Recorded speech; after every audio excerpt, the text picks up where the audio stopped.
area, this beautiful expanse in front of you.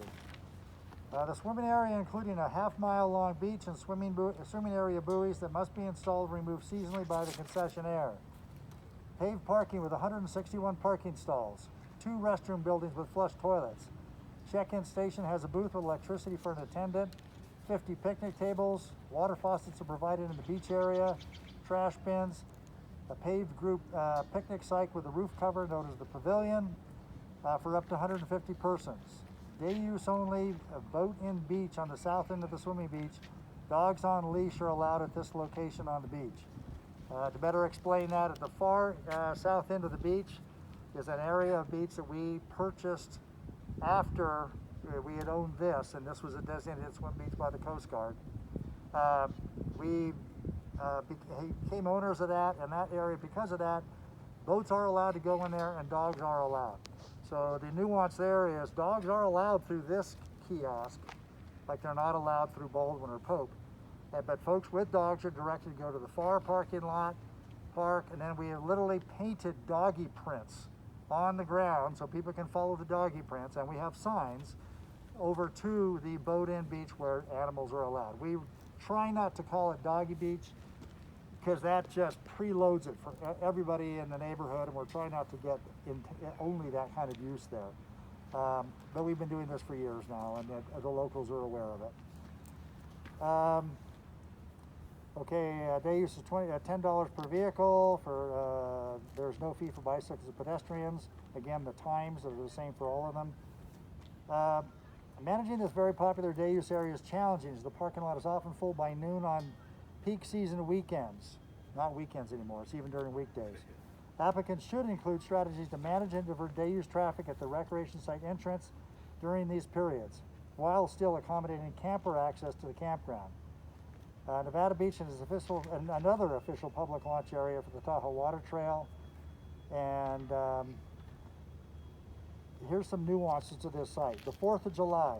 On the 4th of July, not the most recent one, which was atypical because we did not have the fireworks.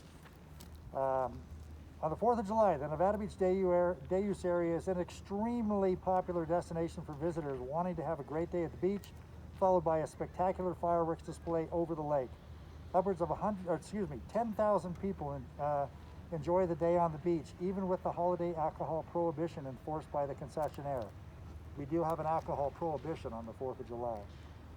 Forest Service expectations of the site on this day have had an overall objective of maintaining a high level of service for public safety, traffic and parking management, maintenance and sanitation for the facilities. All Forest Service standards will be adhered to.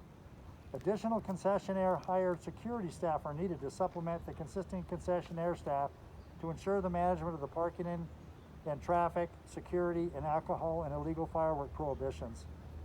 So they result in a safe 4th of July for the visiting public. The day use fee in 2019 for the 4th of July is $30 to provide increased staffing and services. The Nevada Beach Pavilion. We'll go back to talk about that really quick. I just want to get through this. The Nevada Beach Pavilion. The Nevada Beach Pavilion can be rented by the general public for events and parties. The reservation system for the pavilion is currently managed by the concessionaire using recreation.gov, and a fee is charged for its use. Rental of the pavilion includes use of the pavilion patio, the sandy area in the immediate vicinity of the pavilion. We have a 100 by 50 foot stretch in front of the pavilion. They can be used exclusively for the renters. There's some attached barbecues, 6 reserved parking spaces, and the maximum occupancy for any scheduled event of the reservation shall not exceed 150 persons. Half-day rates for 2019 are $150 on weekdays and $300 on weekends and holidays. Full-day rates are currently $300 on weekends and $600 on weekends and holidays. The following types of events have been allowed. Non-commercial, in other words, birthdays, reunions, retirements, small private weddings, corporate team building, family barbecues, etc., or commercial, public events, presentations, and exhibits. These may also include larger weddings, birthdays, retirement parties, and etc., booked by a subcontractor or other organizers. There are rules of use. The pavilion rentals should be subject to compliance with the rules of use, including no confetti, streamers, or rice, No animals allowed except service dogs. No towed vehicles. No unreasonable noise, example, amplified music. No staple or thumbtacks and tables are on the structure. Minimum occupancy of 150 persons. And pavilion renters not following the rules, demonstrating abusive behavior, public drunkenness, or the like will be expelled from the premises without compensation or refunds.